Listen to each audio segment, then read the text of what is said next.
Hello and welcome. My name is Tasha. I'm the owner of Rooted Essentials, and I am a master soap maker putting a modern twist on an age-old craft. And today we're discussing lye. Now, lye is probably the biggest deterrent of any individual attempting to make their own cold or hot process soap recipes. So today we're going to be discussing exactly what lye is, where you can find it, how to use it safely so that you can build up your own confidence to make your own recipes, and how to properly clean up and store it. So what is lye? Lye is a caustic soda, and at room temperature it is a white crystalline odorless solid. Now for soap making, there are two types of lye that you can use. There is sodium hydroxide for bar soap and potassium hydroxide for liquid soap making. Soap is chemistry, and yes, in order to make soap, you do have to use lye. You cannot make soap without it. Lye must emulsify with the fat to make soap. When you blend the lye and the fat together, it is going to create an exothermic chemical reaction, which is going to create an entirely new chemical compound, and if created properly, no lye will be present in the final product.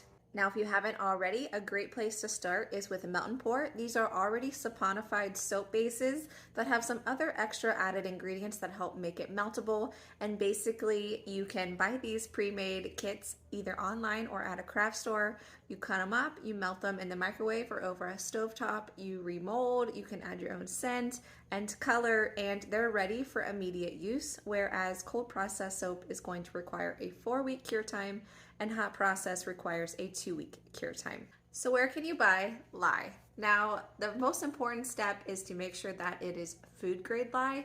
I exclusively purchase my lye from Essential Depot just because they have been the most consistent with their quality, because I promise that not all lye is created equal. You can also purchase from other soap retailers such as Brambleberry, Bulk Apothecary, Nurture Soaps. The second most important step is having the proper container to mix your lye in. Now, the most durable and reliable is going to be stainless steel. However, if cost is a factor, you can purchase certain types of plastic, as long as they have the right recycling codes PP5 and HDPE2. You should not use glass to mix or handle your lye because it will etch over time and break. For the mixing equipment, it is best to use silicone or also stainless steel. You do not want to use wood. Now that we have discussed lye, the proper mixing containers, and mixing equipment, we need to talk about safety. The first thing you're going to need is safety glasses. You do not want to lose your eyesight to a loaf of soap.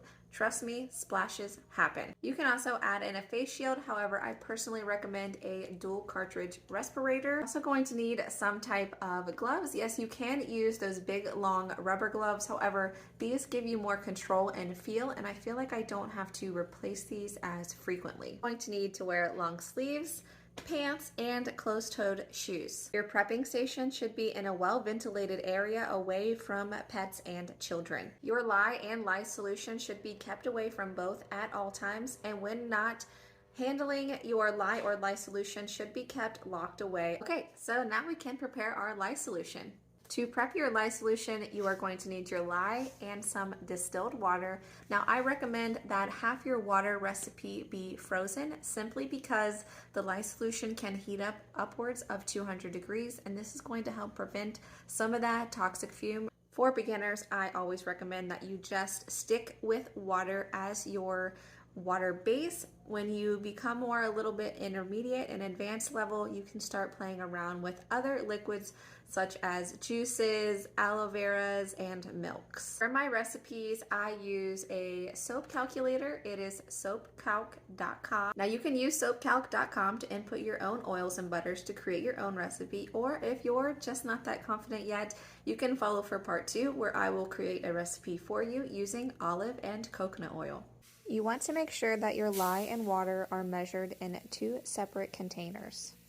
Now, these plastic containers that I picked up from Home Depot are actually the perfect requirement. They are PP5 compliant.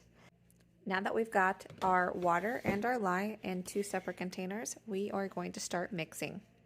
Never, ever, ever pour water into your lye. Always pour your lye into your water. This could result in a volcano. You want to slowly pour your lye into your water.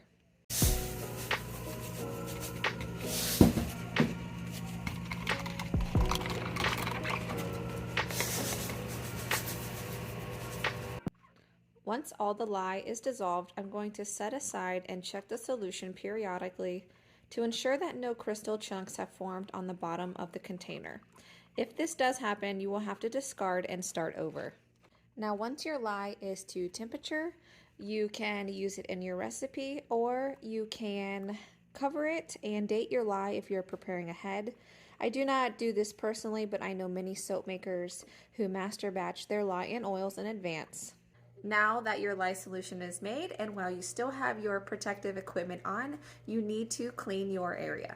Rinse, wash, dry, and store away any containers that you used for the lye. Make sure that you clean all surfaces, sinks, and floors. Once you've used any containers for lye or soap making, they should not be used for anything else. If you find any type of lye flakes left on the counters or the floors, you can use a vinegar rinse to act as a neutralizer. And that's it. You made your first lye solution. I hope this helped gain you more knowledge on lye and safety and build your confidence to use it in your own recipes.